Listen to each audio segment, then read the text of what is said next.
হয় চাওক চিপাঝাৰৰ দীপক নাথৰ পৰিয়ালবৰ্গৰ হত্যাকাণ্ডৰে 4 দিন উকলি হ'ল, কিন্তু আজিলৈকে গৃহবিভাগে কোনো ধৰণৰ তেওঁলোকে আমাক কোনো ৰাজ্যক অৱগত কৰা নাই। এই হত্যাকাণ্ড যি সুমূৰ্ত লাভ কৰিব না আমি এই যি দীপক নাথৰ পৰিয়ালবৰ্গৰ মৃত্যুত আমি মৰ্মাহত ছাত্ৰ সন্থা হিচাপে এগৰাকী ছাত্ৰ তাত আছিল মৃত্যুত এই ছাত্ৰৰ মৃত্যু হৈছে আমি মৰ্মাহত হৈছোঁ। আৰু এই হত্যাকাণ্ড গোটেই দুখজনক আমি এই হত্যাকাণ্ড এই ঘটনাটো এটা হত্যাকাণ্ড বুলি আমি অনুমান কৰিছিলোঁ।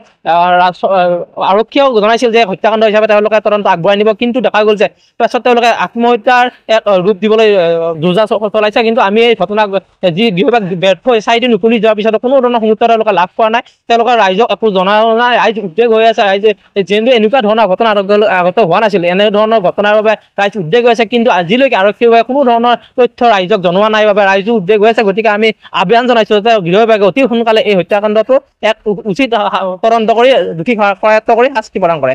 পৰিয়ালটো এক মাতৃ পুত্ৰ আৰু দীপক নাথ এই গোটেই 3জনৰ যি হত্যাকাণ্ড বুলি সন্দেহ কৰিছে, যিহেতু এটা নিজৰ পুত্ৰক কোনো কাৰণে পিতৃ হত্যা কৰিব নোৱাৰে বুলি আমি ভাবোঁ। গতিকে 5টাকৈ কোনো এজন পিতৃ এটা পুত্ৰক কৰিব নোৱাৰে। গতিকে আমি গোটেইটো বিভিন্ন এটা দুৰ্বৃত্তত আছে জড়িত হৈ আছে বুলি আমি ভাবোঁ। গতিকে যদি গৃহ বিভাগে আৰক্ষী প্ৰশাসনে উচিত তদন্ত কৰে ওলাই পৰিব হত্যাকাণ্ড নে আত্মহত্যা। গতিকে আমি গৃহ বিভাগক দাবী জনাইছোঁ অতি সোনকালে ইয়াক উচিত তদন্ত কৰক। হয়, এইলৈ আমিও খুব আচৰিত হৈছোঁ, কাৰণ এটা এটা দিন ক্ৰমান্বয়ে উকলি গৈ আছে। ৫মটো দিনলৈকে পুলিচ প্ৰশাসনৰ একো এতিয়ালৈকে আমি তদন্তত তেওঁলোকে কি পালে নাপালে আমি এই বিষয়ে একো নাজানো।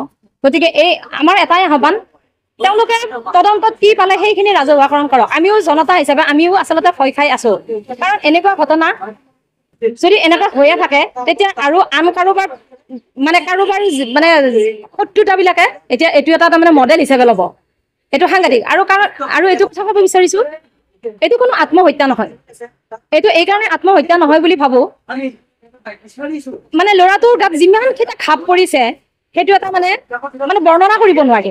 যদি পাৰিবাৰিক সংঘাতৰ কাৰণে তেওঁ আত্মহত্যা কৰিলে হয়, নিজৰ ল'ৰাটোক অন্তত এনেকুৱা কাম কৰিব কোনো পিতৃয়ে নোৱাৰে। আৰু আমি আচৰিত হৈছোঁ, পুলিচৰ য'ত নেকি শীৰ্ষ বিষয়া CID তেওঁলোকে নাপালে, স্পিনাৰ কুকুৰ আনিছে, তাৰপিছত ফৰেঞ্চিক আহিছে, তেওঁলোকেও যেতিয়া এইখিনি নাপালে আমি কিন্তু আচৰিত হৈছোঁ আৰু আচৰিত হ'বলগীয়া কথাও। গতিকে সেয়ে আমি পুলিচ প্ৰশাসনক এটি আহ্বান জনাইছোঁ, তেওঁলোকে যেন অতি শীঘ্ৰে ইয়াতকৈ আৰু দেৰি নকৰি তেওঁলোকে তদন্তত কি পাইছে সেইখিনি ৰাজহুৱাকৰণ কৰে। কাৰণ এইটো এটা প্ৰাথমিক তদন্ত নহয়, প্ৰাথমিক সাধাৰণ পুলিচে কৰা তদন্ত নহয়। পুলিচৰ শীৰ্ষ বিষয়া আহিছে, ফৰেঞ্চিক আহিছে, স্পিনাৰ ডগ আনিছে, তৎসত্ত্বেও তেওঁলোকে টপ ফ্ল'ৰত যিখিনি বস্তু ৰাতিপুৱা সেই ভায়েকে পালে সেইখিনিৰ কাৰণে আমি আচৰিত হৈছোঁ। আৰু য'ত নেকি এটা দুটা নহয় 3টাকে এখন ঘৰৰ গোটেই পৰিয়ালটোৱে শেষ হৈ গ'ল, সেইটো এটা সৰু ঘটনা নহয়। গতিকে তাত সেইটো এটা ক্ৰাইম চিন, পুলিচৰ সেইটো এটা ক্ৰাইম চিন। তাত য'ত নেকি সাংবাদিক বন্ধুসকলকো তাত যোৱাৰ অনুমতি নাই। গতিকে তেনেস্থলত ঘৰৰ পৰিয়ালে কিয় সোমাব পাৰিলে? গতিকে সেইটোত আমি অকণমান আচৰিত হৈছোঁ। গতিকে কিহৰ কাৰণে মই এইটো ক'ব যোৱা নাই যে ঘৰৰ পৰিয়ালে তাত জড়িত আছে, মই এইটো কোনো কাৰণতে ক'ব যোৱা নাই। কিন্তু যিটো মোৰ সম্যক জ্ঞান, সেই সম্যক জ্ঞানখিনিৰে মই কথাখিনি ক'ব ওলাইছোঁ। পুলিচক কোনো ধৰণৰ মই নীতি নিয়ম শিকাবলৈ যাব খোজা নাই, মোৰ কথাখিনিত সেইটো ভাৱ নাই। কিন্তু এটাই কথা জানো, পুলিচে যিখিনি তদন্ত কৰি পাইছে সেইখিনি আমাক ৰাজহুৱাকৰণ কৰিব লাগে অতি শীঘ্ৰে। আৰু দীপক নাথ বা ঘৈণীয়েকৰ কথাও ক'ব নাযাওঁ, এটা উঠি অহা শিশু য'ত নেকি এটা সপোন এপাহ ফুল কলিতে মৰহি গ'ল। আমি বিচাৰিছোঁ স্থানীয় লোক হিচাপে লগতে এগৰাকী সচেতন নাগৰিক হিচাপে মোৰ সেইটোৱে আহ্বান, পুলিচে যাতে অতি শীঘ্ৰে এই তদন্তখিনি কি ৰিপৰ্ট পালে তেওঁলোকে ৰাজহুৱা কৰক আৰু দোষীক বিচাৰি উলিয়াওক। মোৰ ধাৰণা এইটো কেতিয়াও আত্মহত্যা হ'ব নোৱাৰে, এইটো হত্যাকাণ্ড আৰু হত্যাকাৰীয়ে আত্মহত্যাৰ ৰূপ দিয়াৰ সম্পূৰ্ণ চেষ্টা আছে। এতিয়াও যদি হত্যা কৰিছে তেতিয়াহ'লে একেবাৰে মুকলি আকাশৰ তলত সাংঘাতিকভাৱে ঘূৰা ফুৰা কৰিছে। আৰু এইটো এটা মডেল বুলি ক'লোনে, আন মানুহৰো চবৰো কাৰোবাৰ শত্ৰু আছে, এনেকুৱা ধৰণে কৰিবলৈ আজি তাৰমানে কোনেও কুণ্ঠাবোধ নকৰিব। গতিকে সেয়ে পুলিচ প্ৰশাসনলৈ বিনম্ৰভাৱে আহ্বান জনাইছোঁ, তেওঁলোকে যেন নিষ্পাপ শিশুটোৰ সেই মুখৰ ফালে চাই তেওঁলোকে অতি শীঘ্ৰে দোষীক বিচাৰি উলিয়াই আৰু উচিত শাস্তি প্ৰদান কৰে, এইটোৱে আশা কৰিছোঁ। চাওক, আমি আচলতে উৎকণ্ঠিত হৈ আছিলোঁ। যিকোনো মুহূৰ্ততে আমি এটা ভাল ৰিজাল্ট পাম, ভাল ৰিজাল্ট পাম। ভাল ৰিজাল্ট মানে কি জানে, প্ৰকৃততে হত্যাকাৰী কোন এই কথাখিনি তথ্যখিনি আমি পাম সেই বুলি ভাবি আছিলোঁ। কিন্তু 4 দিন উকলি গৈ আজি কিন্তু পঞ্চমটা দিন।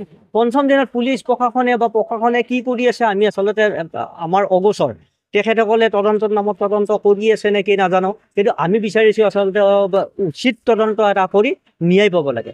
মাক দেউতাকে যদিও কিবা ভুল কৰিছিল, মাক দেউতাক ঢুকাই গ'ল, কিন্তু ফুল কোমলীয়া ল'ৰা এটা যিটো পখিলা খেদা বয়স তেখেতৰ বৰ্তমান অৱস্থাত জীৱন কি তাকেই বুজি নাপালে, আৰু সেই ল'ৰাজনক আচলতে উপজুপৰি ঘপিয়াইছে। আচলতে ল'ৰাজনৰ ওপৰতে ক্ষোভ যেন লাগে। আৰু মই আচলতে মোৰ নিজৰ বিবেকেৰে এইখিনি মানে চিন্তা কৰি পাইছোঁ যে কোনো দেউতাকে কোনো মাকে এজন ল'ৰাক তেনেকৈ নিৰ্মমভাৱে হত্যা কৰিব নোৱাৰে। যি নহওক কিয় হত্যাকাৰীয়ে নিৰ্মমভাৱে হত্যা কৰিছে। এজনকে কি কৰিছে, ল'ৰাজনক 5-6 ঘা কৰি ল'ৰাজনক মাৰিছে, কিন্তু তেখেতৰ মাকক হয়তো 1 ঘাহে মাৰিছে। গতিকে ইয়াৰ পৰা আচলতে অনুমান কৰিব পাৰি হত্যাকাৰী অতি নিৰ্মমভাৱে হত্যা কৰিছে বা দেউতাকে হত্যা কৰিছে। এই কথাখিনি মোৰ হেৰিৰে নকয়, কিন্তু তদন্তই কি কৰে সেইটো তদন্তই জানিব। চৰ্চা হৈছে যে পুতেক আৰু মাকক হত্যা কৰি দেউতাকে চুইচাইড কৰিছে, এনেকুৱা ঘটনা চৰ্চা হৈছে। এই সম্পৰ্কত কি ক'ব? নহয়, চৰ্চা হ'ব পাৰে, আচলতে এই কথাখিনি তদন্তত ওলাব।